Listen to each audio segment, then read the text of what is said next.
Good afternoon, everyone. This is the Obscenity channel on education, and I'm joined today here in Barcelona with Coral and Paul. Okay. And then we have in Madrid, unusually so for Madrid, but Radmila is over there, and Patricia is always in Madrid. So I'm going to hand over to Radmila, who's going to explain a little bit what we're going to discuss today, and then we'll get on with the chat.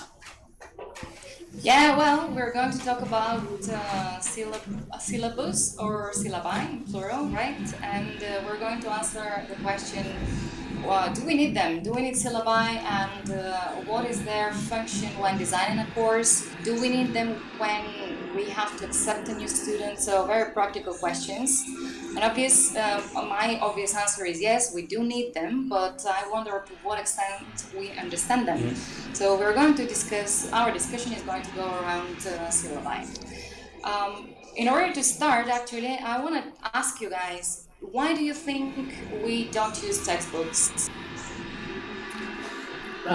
Personally, I say I don't think we use textbooks because they're too. I mean, you print a textbook and that's it. It's that way for forever, and there's no flow, there's no fluidity. So it doesn't change. It's just a textbook, and plus you can't really have a conversation. It's just text. You're just reading text. So you can have a short text, and then you can have a conversation around the text. But the text can be about something modern, about something in the news yesterday. Whereas a textbook is just from 20 years ago. I mean, some of them are still going around, right? And they were from 20 years ago, not to exaggerate, and it's the same content, it's outdated, it's old-fashioned, and I think it's just a bit boring. Predictable. It's predictable, it's boring. You can tell when you open a textbook exactly what type of exercises you want to find. It kind of takes you back to your school days as well, where, we've all got nightmares maybe from those textbooks. And I think it can be over-facing, to think that you've got a book to get through before you're going to be at a certain level. It can be overwhelming for some people as well. And for me, most important thing is it's not adaptable to people. It's a book for every one of us. Mm-hmm. So maybe my learning process is slower or faster or whatever, but I have to follow page 2, page 3, page 4. For example, I just told a few minutes ago, Mila, I made a comparison between Obscenity and a textbook. It's like if Obscenity were a textbook, if you use the book, you have to teach page 2, next day page 3. But maybe in Obscenity, you have to go straight away to page number 43 because it's what the student needs at that time. Yeah. And it's for that student, not for the whole humanity using that book. Yeah, this is true. They're far from your target students, right?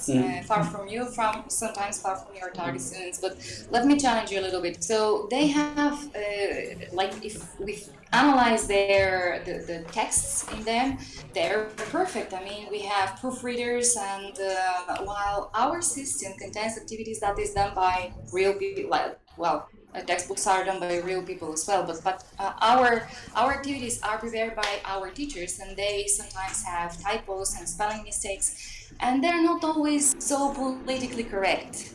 And yet we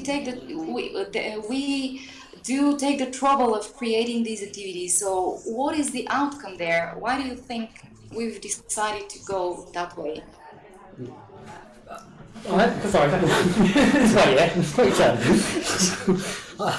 Personally, I think it's better because you're not restricting yourself to that one person, that one system. You're opening yourself up to other systems, and that's better. And people think I think people used to think that learning was done. Everyone has to use the same way. Everyone has to do exactly the same way, and people didn't do that. I mean, in Victorian times in England, you weren't allowed to write with your right hand, with your left hand. You only could write with your right hand. Sometimes you're left-handed, so they would tie your hand behind your back, and you have to write. And it's just crazy. It's just, where's that thinking coming from? And so the system we have, where we have different people creating activities, it's broad. It's different. So I can create a good activity, as I usually always do, and then, of course, and then somebody else can do a different system, can do something completely different I haven't thought about, and then, that's really good, that's really clever. So it's different. And Everything's different. You mentioned there about being politically correct as well, like the texts are all just they're definitely not, and they're all they're not controversial, it's just the kind of standard Formulaic stuff that you see. And actually I think, look, you're not going to go too controversial, but adding a bit of controversy is okay, and just adding,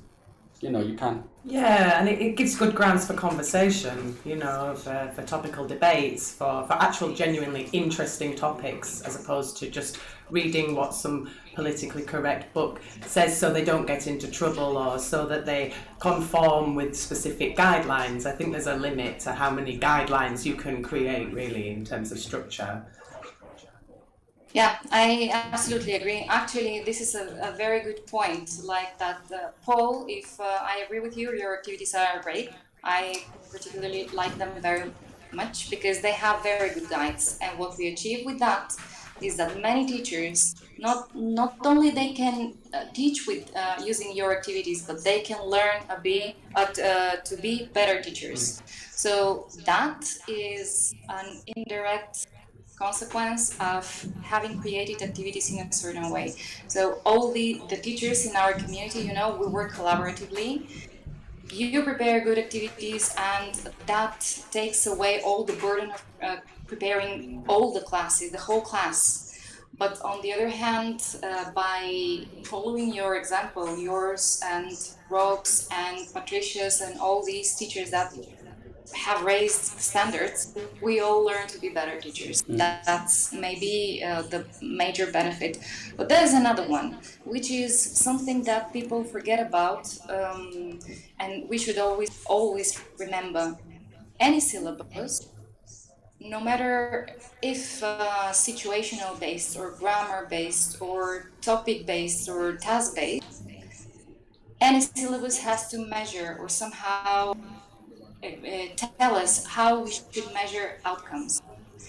So a guide, every activity is a guide, which gives us a chance to measure outcomes and to tell the teacher, okay, so this is what the student has achieved. Don't repeat that. Or these students don't know that yet, so let's give them a little bit more of practice.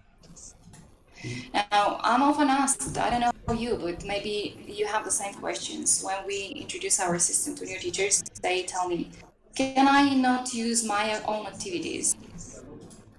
So, have you had these questions, by the way? Do people ask you, can I use my own material? And what would your answer be to that?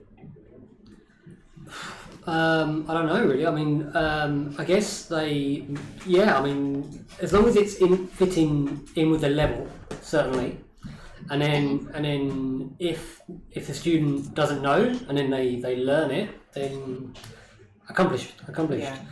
I mean, obviously that'd be a little bit difficult because if they're using their own material that's not in the system, there's no way that we can mark and tell the system that this is what they've learned. Exactly. So there is that problem, but yeah, I don't see any reason why it shouldn't in any be. case, exactly. In any case, if they use it through the plus button, then they can evaluate the activity and the learning.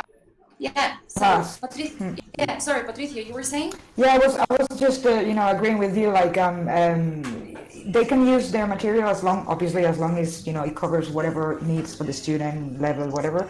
But I always tell them to add it on the system, so that way they can rate it and we can keep the follow-up on the student. There's no point to have a system and not using it, and then how do you know if the student is getting or not, whatever he has to get or not. So I always tell them to add, to make these classes standable to, and use the system, so we don't miss both parts. Okay, do they wonder, or are you asked about whether we have a syllabus or not? Yeah. Yes, frequently, especially for with parents. I think parents do like to know what their children are covering or what they are going to cover, what they are learning and in what order. and I have obviously explained our syllabus to those parents, and they're quite happy just to know what order or what they're looking for in their learning objectives. And I think as adults, whether they ask it or not, they want that as well. They want to know that they're achieving a certain level as they progress. They know their objectives are being attained. So yeah, I think it's quite important. Okay, how do you explain what type of syllabi are there in the Oxford English teaching system? Well, you gave me a copy, so I usually give them that and explain the syllabi. But obviously, it follows a guide. But then obviously the algorithms produce the activities depending on the lessons. So it's not necessarily in that order, which I prefer, because it's not. Yeah, we do learn the verb to be, and then we learn, additional modal verbs, auxiliary verbs, but it's not in that order like a textbook, and I don't know how we can create that level of importance per student, because who says what is important to learn first, and I think these things should be progressive. They should be little by little. Yeah, it's a fair point. Language is so spontaneous that we sometimes, we know what comes first, usually from our practice, but sometimes students surprise us and with requests or with the capacity of producing something that for us is not so simple. All of a sudden, a kid can tell you, you will regret this, for instance, and we've never taught them this, but they can say it, for instance. Right, okay, so let's talk a little bit about the structure of our classes, because they seem very spontaneous. And it seems that there are just random activities there. But do you know why we have, or what order all these activities follow? Can you summarize briefly, or shall I explain? I don't know, certainly. You don't know? Yeah, you explain. Paul. No idea. You know? Yeah, Go ahead. I get. Were you talking in terms of whether the different types of activities in the class, whether we start with a structure first or a topic first, or were you talking about more general terms? Yeah, that's it. Why? Because we have topic activities, we have grammar activities or structure activities, we have vocabulary activities, and do they all follow the same syllabus, or we have different syllabi? What do you think? Well, I think for topic activities, they're more general. I mean, it's to practice reading, to practice seeing the grammar, the structure, the vocabulary, all the other activities in one place so they can practice. And obviously we update them regularly, so they're about current things. And yeah, I mean, it's not directly related to the syllabus, but the things that they will be covering in the other activities are in there, and that's the whole point, that they're viewing these whether it be new vocabulary or new structures, but they're viewing it in context, in practice, really. Mm-hmm. That's exactly what it is. So what we have is for the three elements in class, we have different approaches. Let's talk about topics, because you mentioned topics, Coral. So for topics, we have completely free topics, which are based only on current news, and their aim is clearly bring the news in the classroom so that people talk and forget about accuracy for a while, but we focus on fluency. On the other hand, topics can be also guided. So we have the so-called task-based topics. It's when you see an activity and it says, for instance, create a topic activity based on a task such as ordering and sequencing. And then what we want is that whatever we are practicing contains an element of ordering and sequencing. Students to learn to do something different rather than just read and answer these concept check questions, right? We can ask them to put the elements or the events in a certain order. So this is how we organize topics. The way to organize vocabulary is obviously the easiest way is by semantic fields. So we can say, okay, for that level, we need you to cover or to see or to know vocabulary that is relevant for instance, for expressing personal belongings or interacting at work, for instance. So vocabulary, work-related vocabulary, maybe even some specific purposes, like accountancy-related vocabulary, and so on and so on. For grammar, we have a different approach, which is very functional. Basically, it's meaning over form. Yes, form is important, but what we can express with it is, above all, is our focus. So we have to ask ourselves, what are we teaching, and what, with this function or with this structure, what will my student be able to say?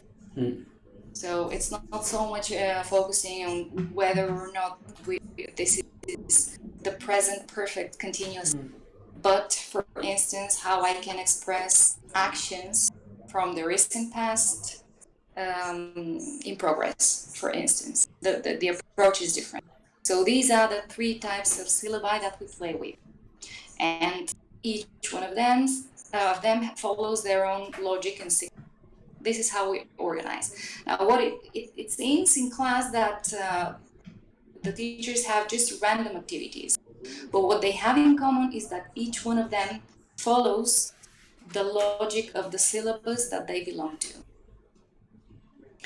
Now, there is one question that actually people have been asking again and again and again. So, okay, if I have activities of different types, how do I make them connect? What's the connection between them? So, from your practice, what do you usually do in this case?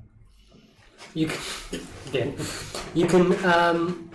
if you're learning, if you've got a structure, you've got 2 structures, you can make them work within the text. So say you've got 2 structures and you've got a text one about Donald Trump and one about Brexit. There you are. Our 2 favorite topics. Exactly.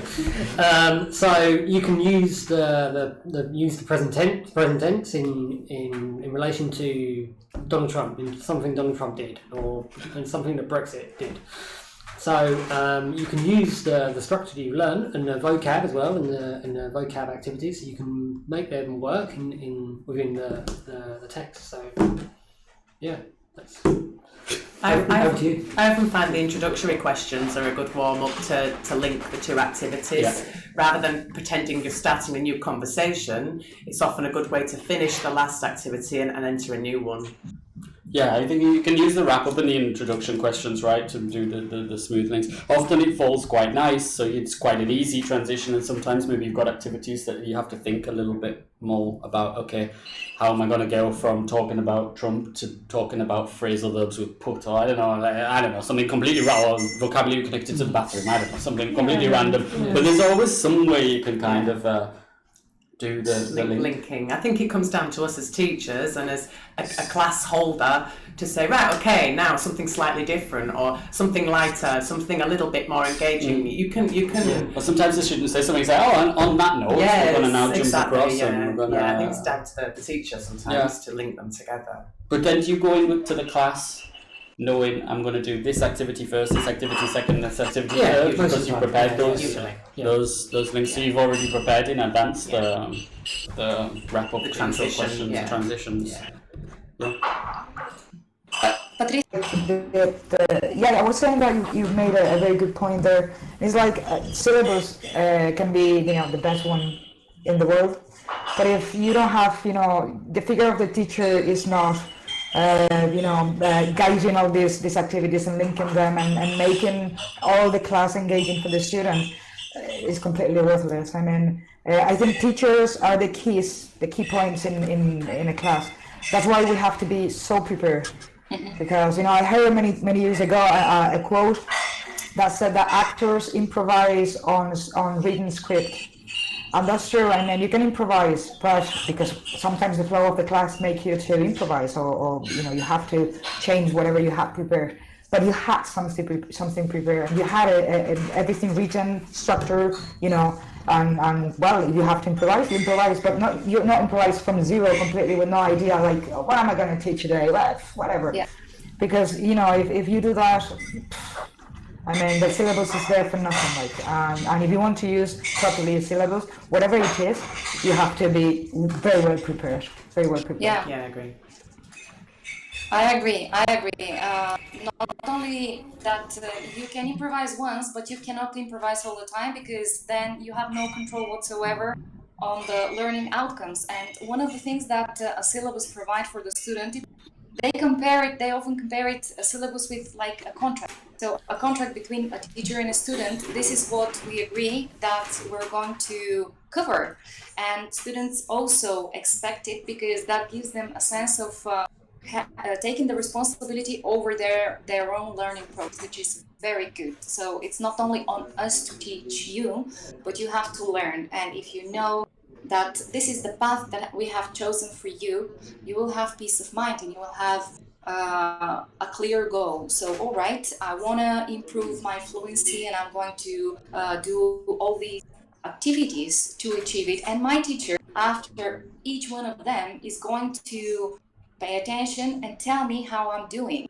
And this teacher is not going to have to remember all my input because the system is going to give it to him or to her, which is the beauty of using something that is prepared for the teachers and provides all these feedback, constant feedback, and structures the content for them. Then I agree that sometimes we can deviate slightly, or that, yeah, that's fine. But I agree with you, Patricia. We can improvise only if we're very well prepared. Just to finish, because this talk was very useful. I don't want to overextend it, but there is one very important element, which is we've been talking about it during this week, which is the quick questions. The quick questions don't follow any syllabus, but let's briefly explain how they should be done and what's their purpose. How do you do them, Paul? With an auxiliary verb, can, do, have, blah blah blah, and then just yes or no. I noticed that someone has been editing them, and I'm like, no, I can't do that. I've come up with my own. I've got some prepared, and I just have you been? Can you do? Blah blah blah. Making sure I don't even need to use them online. They have to be closed questions, don't they? Exactly. That's the whole point. They're not to start a conversation. They're quick questions, not long, lengthy conversations. So, yeah. To be fair, a lot of the time with myself, I get the students to ask each other. Not all the time, not every class, but sometimes just to get them thinking both of the question and the answer. I'll go around the room. Okay, student 1, ask student 2. Okay, student 2, ask student 3, and just go around the room a couple of times. Like, I'm not going to take 10 minutes doing that neither, you know. And if it needs speeding up, I'll do it myself. Yeah, that's very good. But you know, it just gets them both thinking. Then I'm like, okay, give me one with can, or give me one with shall, or could, you know, and they always go can you. So I'm like, okay, no more you. Let's try and mix it up a little bit. But I think it's a good way just to get them going as well, you know. But we have to remember that it's not there for a chit chat. It's just got to be quick. And you know, if I've taken more than a minute on quick questions, and I want it done in a minute, fast, couple each. You know, not go down the list of all of them either. 20, like you know. It's not 2, a quiz. 3 per person. Yeah. And be careful which the ones you select as well. Yes, exactly. I'm not sure who wrote them, but there's a couple of them. Many times. Some of them when the students have a good laugh. Many times I've edited the question in my head as I'm asking it. Can you? No. Because you start reading and then you see the next word. It's Yeah, I particularly like shall. You know, I think it's a really good way of practicing shall. Yeah. Because that's the only one that you don't need to answer with that particular verb. You know, and I think that's a really that's one I use for higher levels, really. More maybe P3 upwards, but yeah, because they don't often use shall, and sometimes even higher levels. Yeah. I like, what's this shall, and then you can use it then as a starting way to start talking about, you know, I think we use it more in Britain than in the States. It's certainly something I use a lot. That you can only use it shall we, shall I, etc. And you can go down that route, and then the negative also, shan't. Mm-hmm. Exactly. If you use shan't. Shan't. Do you not use shan't? Not very much, no. No, don't use shan't. No. No, but We shan't, you shan't. We shan't. We shan't discuss it. You two shan't. Great. Okay, so guys, many thanks for that. Brilliant. So to recap very briefly, syllabi are necessary because they contain learning goals. They also feature learning outcomes, and above all, they provide information about, or when using them correctly, we can measure the student's progress and provide information about that to the learner. Okay, great. Thank you, Rob, Coral, Paul. Thank you, Patricia. And we're going to see you again on Friday next week, 12 sharp. See you. Ciao. Bye bye. Bye. Bye. Bye-bye. Bye.